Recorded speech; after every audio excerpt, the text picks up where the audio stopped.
Assalamualaikum warahmatullahi wabarakatuh. Apa kabar para penonton subscriber dimanapun kalian berada?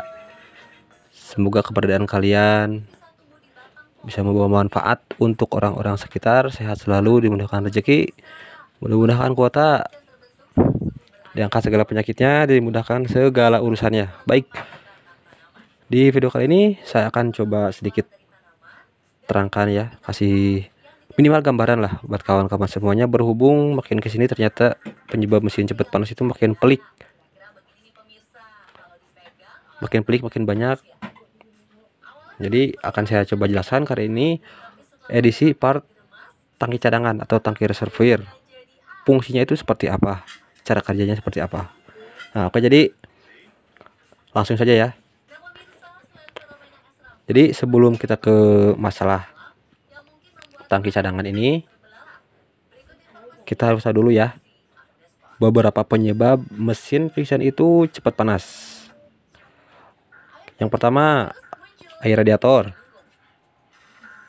Yang kedua, termostat, termosensor, seal water pump, kipas pompa radiator, kisi-kisi radiator, sirkulasi air radiatornya ya. Lalu itu yang berhubungan dengan sistem pendingin. Lalu penyebab lain, knalpot racing nggak setting CO, lalu setelan klep terlalu rapat, lalu piston boring baret, oli naik ke ruang bakar, klep kotor oleh oli. Itu bisa menjadi penyebab mesin cepat panas. Alangkah baiknya silahkan lakukan pengecekan, silahkan cek video-videonya ya, di channel saya ada. Oke, jadi sekarang kita ke tutorialnya ya, cara kerja tangki cadangan. Kalau ngomongin masalah tangki cadangan itu nggak bisa lepas dari tutup radiator ya. Kenapa? Coba kawan-kawan teliti baik-baik. Kalau fungsi tutup radiator ini hanya untuk menutup tempat pengisian air radiator supaya nggak tumpah, lalu apa gunanya benda ini? Benda yang dilihat kayak UFO ini ya, untuk apa? Nah, jadi benda yang kayak UFO ini itu adalah valve atau klep. Ini ngeper. Ini fungsinya untuk membuka dan menutup jalur, bukan hanya untuk menutup supaya air nggak tumpah dan untuk menjaga tekanan di radiator saja, tapi untuk membuka dan menutup jalur air radiator menuju tangki cadangan. Ini tangki cadangannya saya sudah ubah. Kenapa seperti itu? Karena saat mesin panas beberapa mili ya, nggak semuanya, air radiator itu normalnya dialirkan menuju tangki cadangan untuk didinginkan. Selang hawa atau selang pembuangan yang ada di tangki cadangan itu ya, itu gunanya juga untuk mengeluarkan hawa panas dari air yang mengalir. Lalu saat radiator sudah benar-benar kepanasan dan kekurangan air radiator, yang di tangki cadangan disedot lagi seperti itu, sirkulasinya seperti itu, semuanya bolak-balik. Oke, jadi nggak ada istilah air radiator itu habis. Yang saya tahu harusnya seperti itu. Tapi ada kasus di mana air radiator itu meluber dari tangki cadangan. Yang pertama itu meluber dari tangki cadangan. Kalau misalkan kalian reading lalu kalian dapati di selang pembuangannya itu airnya netes-netes, kalian silahkan cek radiatornya. Kalau di radiator kapasitasnya masih ada, nggak berkurang banyak lah ya, berkurang sedikit, itu bisa jadi melubernya itu karena kalian mengisi terlalu full. Oke, kalian jangan isi terlalu full, isi setengah saja di tangki cadangannya. Lalu yang kedua, ini yang bahaya.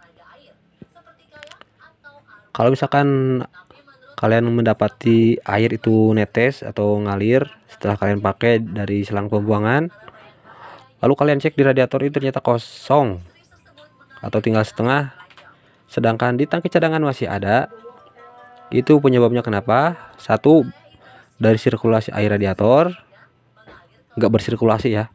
Kalau nggak bersirkulasi itu saat motor dinyalain itu air diam-diam baik, cari cingwe, menyerap panas, tapi airnya juga ikut panas karena diam, nggak muter seperti itu. Kalau seperti itu, tutup radiator ini akan langsung terbuka dan air radiator berhubung panas meluap akan langsung dialirkan menuju tangki cadangan, dan di tangki cadangan nggak kuat nampung, akhirnya meluber ya. Dan saat mesin kalian matikan, dari radiator sudah habis, di tangki cadangan masih ada, seperti itu bahaya. Begitupun dengan tutup radiator ini ya, kalau nggak bisa menjaga tekanan ya air radiator semuanya ngalir ke tangki cadangan dan meluber habis. Oke, jadi ada dua faktor yang saya tahu penyebab air radiator itu meluber dari tangki cadangan ya. Jadi bagi kawan-kawan semuanya yang masih menganggap bahwa tangki cadangan ini adalah tangki tempat oli samping, itu hoak ya, bukan tempat oli samping tapi tempat tangki cadangan air radiator. Dan masih ada yang menganggap kalau tangki cadangan ini hanya untuk cadangan air saja ya. Emang untuk tangki cadangan air, tapi nggak hanya ya, justru fungsinya penting untuk membantu sistem pendingin motor friction. Oke, kalau nggak penting ngapain dari pihak bengkelnya sendiri ya, dari pihak pabrikannya sendiri pusing-pusing mikirin harus ada tangki cadangan ya. Oke, nah jadi itu ya gambaran singkatnya ya, cara kerjanya. Untuk pengetesan pembuktiannya sendiri, insya Allah nanti kalau sudah jalan jauh ya, insya Allah akan saya coba.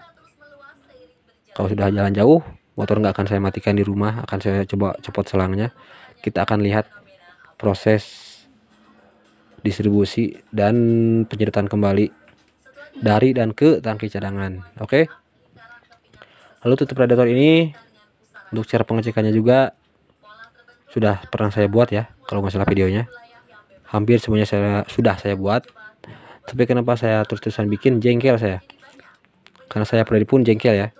Sudah ngecek termostat, termosensor, sirkulasi air radiator, kapasitas air radiator, ternyata mesin masih cepat panas.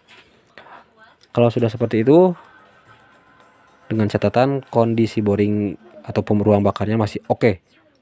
Kalau sudah seperti itu ya silahkan kalian perhatikan kembali cara kawan-kawan semuanya bawa motor. Karena setahu saya kalau bawa motor gigi 1, gigi 2, bawa motor pelan, suhu mesin cepat panas karena pelan, dan sirkulasi air radiator pun nggak bisa cepat, pelan-pelan saja. Suhu mesin cepat naik, makanya kipas cepat muter, mesin cepat panas. Dan panasnya itu pun nggak hanya sekedar panas, tapi lampu suhu nyala, kipas muter, itu tandanya overheat, dan dibarengi dengan tenaga yang drop kalau sudah benar-benar overheat. Lalu untuk masalah lampu suhu nyala, tenaga motor drop karena overheat tapi kipas nggak muter, saran saya jumper saja di relaynya kalau lagi jalan ya, untuk meminimalisir saja, untuk membantu sistem pendinginan. Oke, itu mungkin gambaran singkatnya ya, walaupun hanya sebatas teori, tapi minimal kawan-kawan semuanya mempunyai gambaran lah ya, sedikit demi sedikit tentang cara kerja air radiator, khususnya bagian tangki cadangan. Seperti itu ya sirkulasinya. Oke, sampai jumpa di lain waktu. Kalau misalkan videonya gambarnya kurang jelas, suaranya kurang jelas, silahkan tulis di kolom komentar. Sampai jumpa di lain waktu. Wassalamualaikum warahmatullahi wabarakatuh.